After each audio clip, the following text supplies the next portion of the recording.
오늘 말씀은 네가 죽도록 충성하라 라고 하는 제목으로 함께 나누겠습니다. 사람은 자기에게 이롭게 그리고 가치가 있다고 생각하면 자신의 것을 아낌없이 투자를 합니다. 재능을 비롯한 시간과 물질을 과감하게 투자하죠. 그런데 하나님의 일에 대해 우리는 어떠한가 한번 생각해야 할 필요가 있습니다. 기쁨으로 감사함으로 참여하고 있는가? 아깝다고 생각하고 있지는 않는가? 내가 왜 그것을 해야 하느냐? 그런 반문을 하고 있지는 않는지 우리가 이 시점에서 한번 우리 자신을 뒤돌아봐야 하는 것입니다. 사랑하는 성도 여러분, 봉사는 성도의 의무이자 축복임을 믿으시기 바랍니다. 금년 한 해 최선을 다해서 봉사하신 여러분의 헌신에 격려하고 감사를 드리고 싶습니다. 하나님이 여러분의 헌신과 봉사를 기억하시고 축복해 주실 줄 믿습니다. 네가 죽도록 충성하라고 하시는 주님의 격려의 말씀을 통해서 주의 일에 더욱 힘쓰는 우리 모두가 되기를 주의 이름으로 축원합니다. 첫째는 주의 일에 즐거움으로 참여해야 한다는 것입니다. 우리는 한 나라의 국민으로 살아갈 때 주어지는 권리와 의무가 존재하고 있습니다. 우리 국민은 자유와 평등과 행복을 누릴 수 있는 권리를 가지고 있는 것이죠. 이 권리는 누구에게나 다 해당이 되어집니다. 또한 의무가 있습니다. 의무는 우리가 잘 아는 대로 국방, 납세, 교육, 근로, 환경보호 의무가 우리에게 주어져 있습니다. 대한민국 국민이라면 권리뿐만 아니라 이러한 의무도 다 해야 하는 것입니다.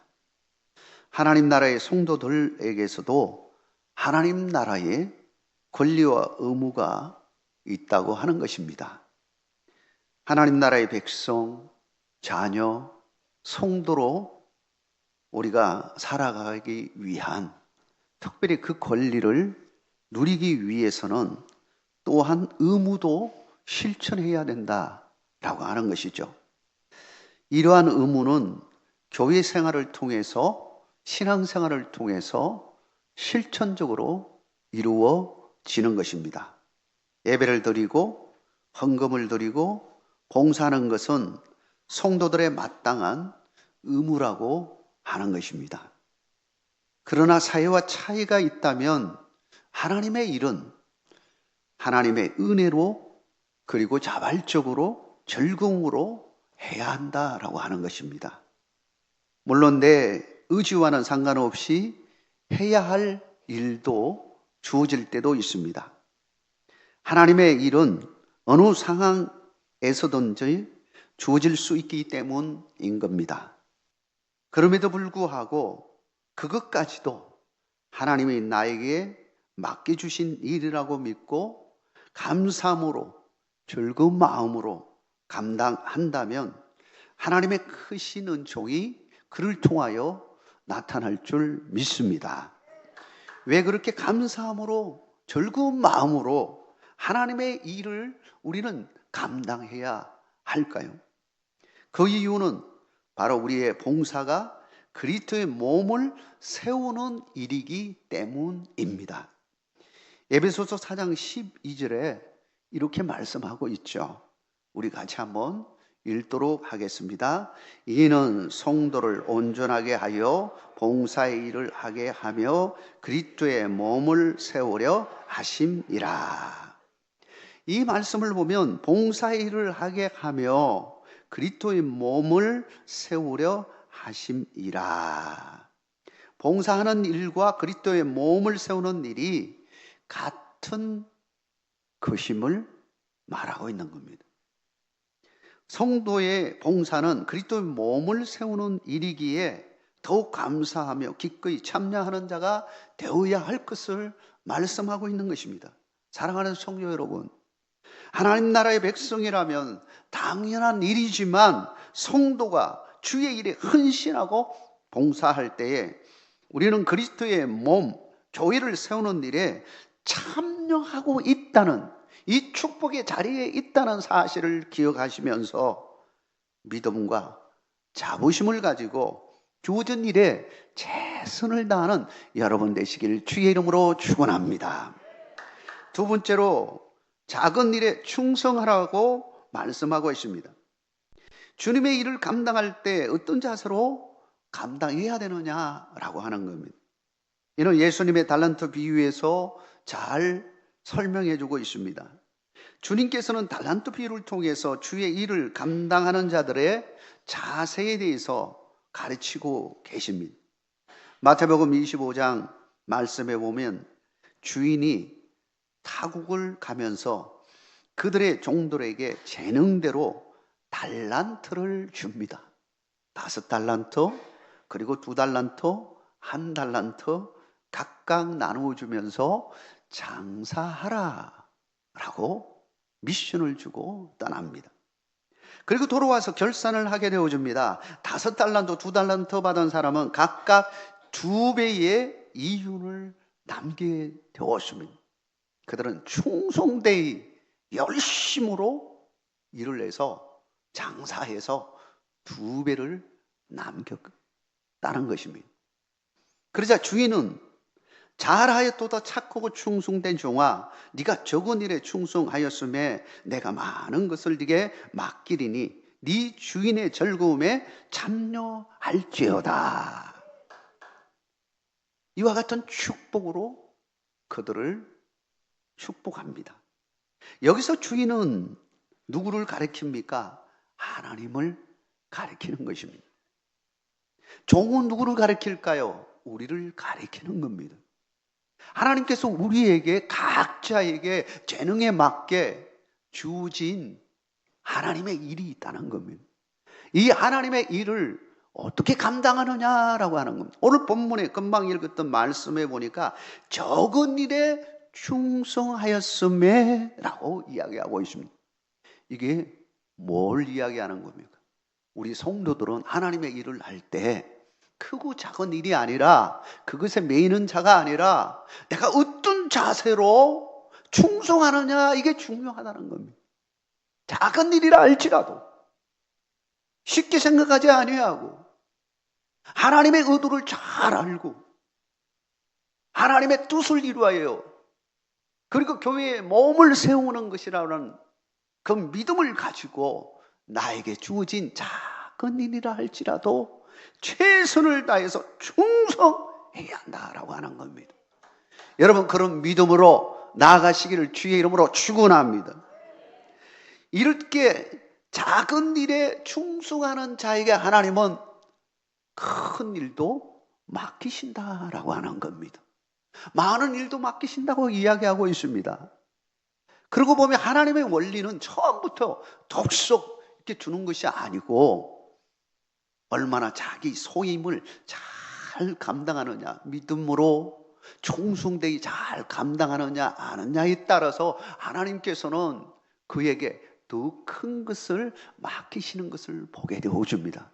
그렇다면 우리는 지금 현재 나에게 맡겨주신 일에 대해서 최선을 다하는 자가 되어야 하는 것입니다.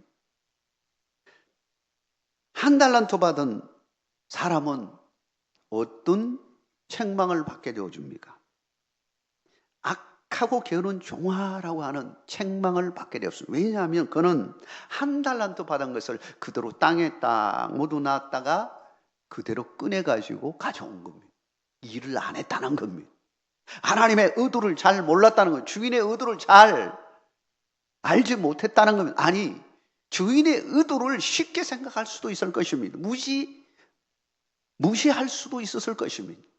뭐 이런 거 갖고 뭐 요거 갖고 장사하겠어. 그냥 묻어놨다가 그대로 본전치기로 주면 되지. 이렇게 생각할 했으리라 생각합니다. 하나님은 그것을 줄 때에는 뭘 보려고 했을까요? 이윤을 남기느냐 아니느냐 이거 보려고 했을까요? 이 비유의 초점이 여기에 있을까요?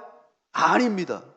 이 사소한 일이라도 주어진 하나님의 일에 대해서 어떤 태도를 가지고 일하느냐 이걸 보시려고 하는 겁니다. 하나님은 항상 우리를 향해서 바라볼 때에 그런 마음으로 우리 자신을 주목하고 있다는 사실을 기억해야 합니다. 우리에게 맡겨준 일을 충성되이 잘 감당할 때 하나님은 더 큰 것으로 은혜를 베풀어 주신다라고 하는 것입니다. 사랑하는 성도 여러분, 크게 쓰임받기를 원하십니까?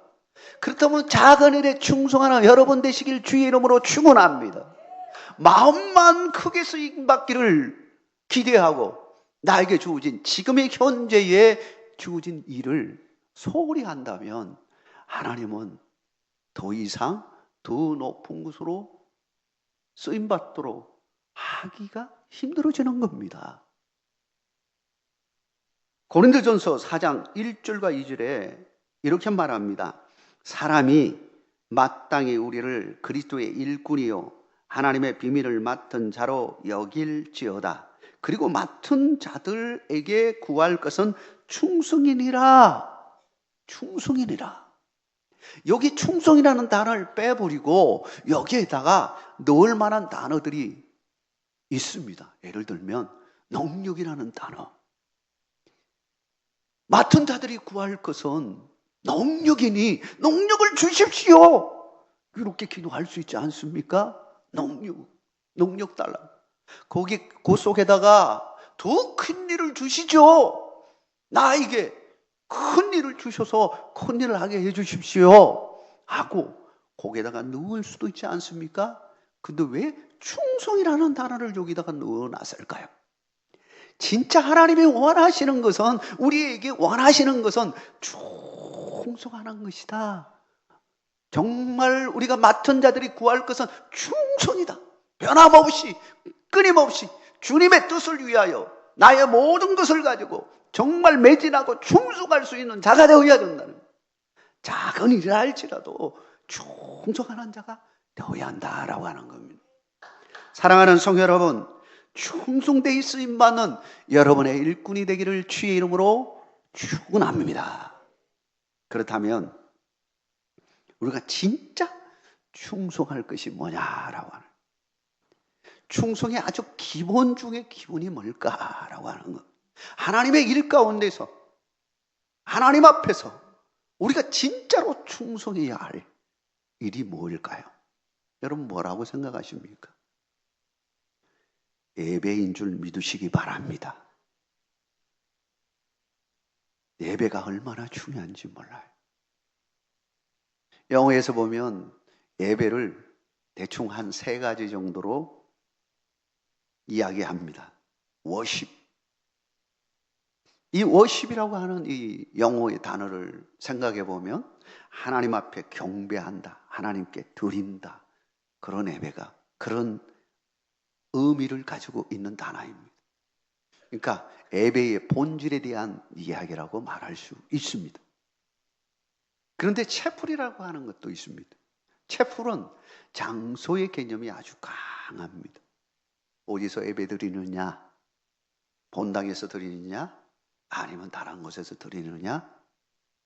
채플 어디, 이 채플을 쓸 때는 되게 시간과 장소를 되게 이야기해요. 어디서 드립니다. 채플은 어디서 드립니다. 그러면 동일하게 예배를 거기서 드린다, 그런 의미로 사용되는 겁니다. 그런데 또 하나가 있죠. 서비스라고 하는 단어입니다.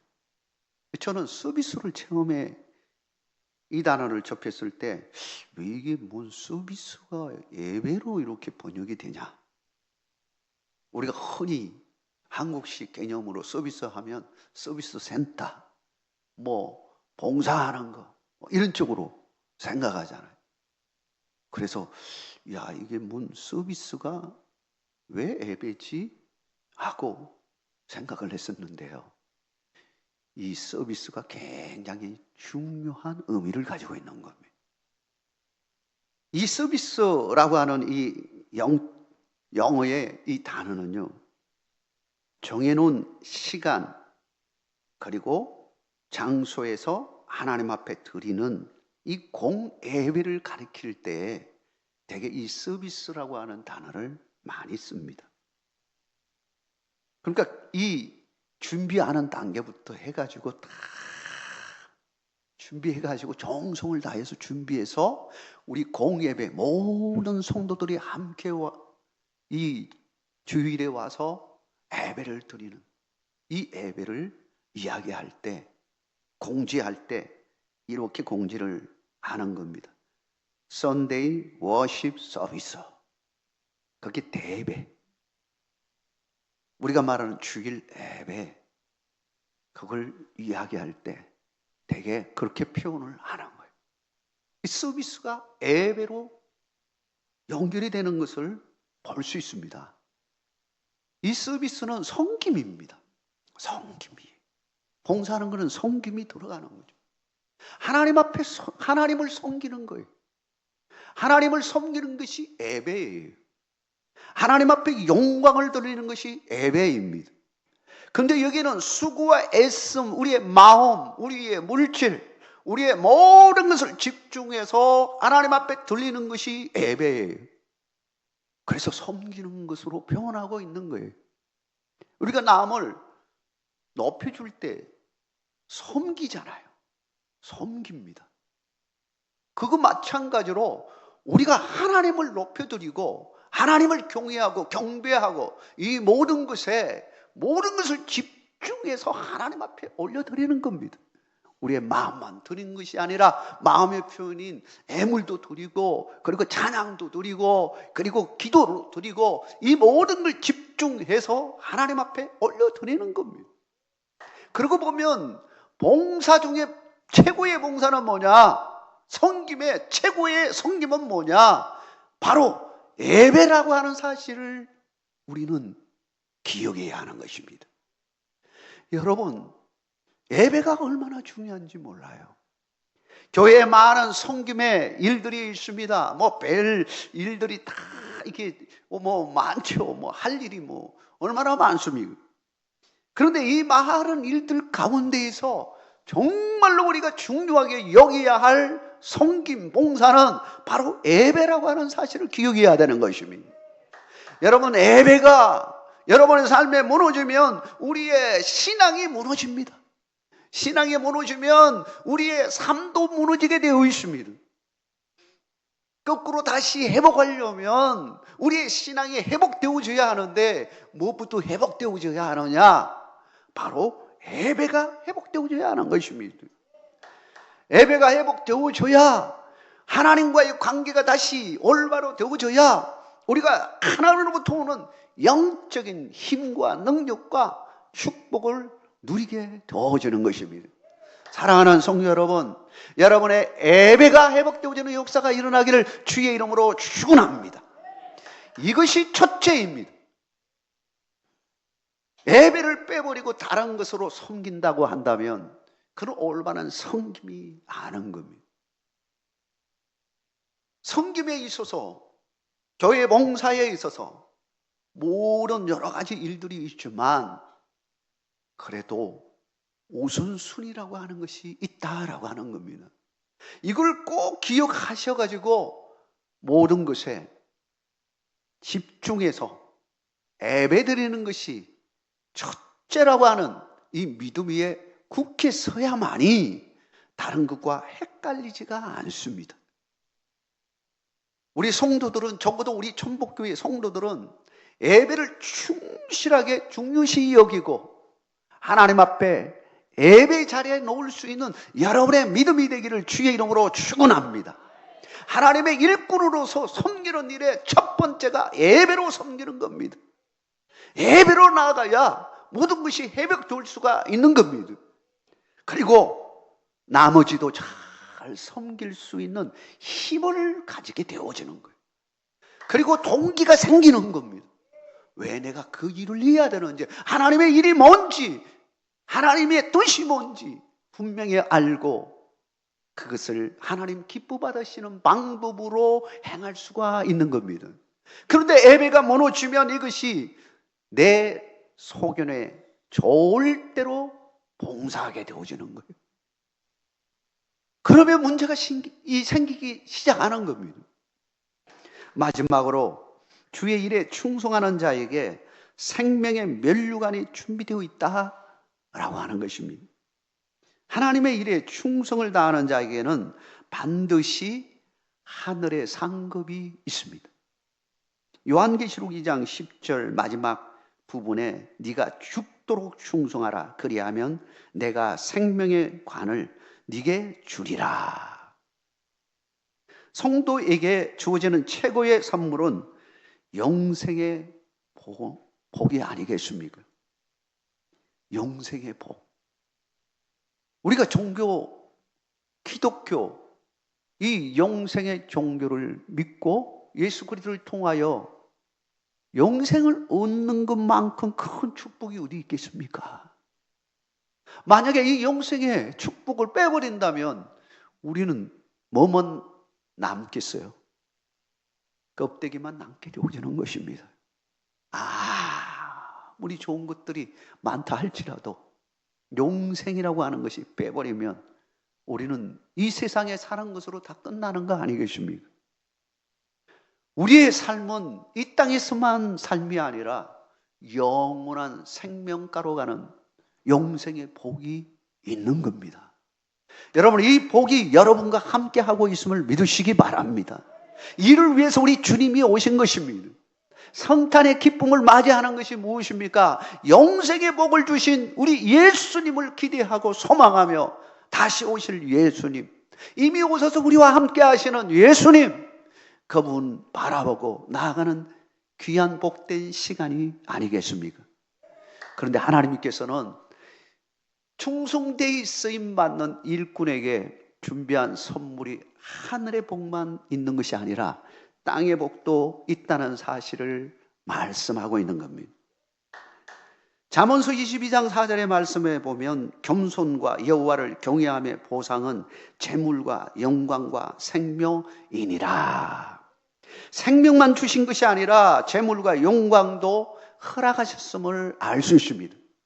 그것은 곧 이 땅에서 하늘에 상급도 있지만 충성되이 하나님 앞에 헌신하고 겸손함으로 낮아짐으로 하나님을 경외하고 나아가는 주의 종들에게 주시는 축복이 있는데 이 땅에서도 하나님의 은혜가 있는 겁니다.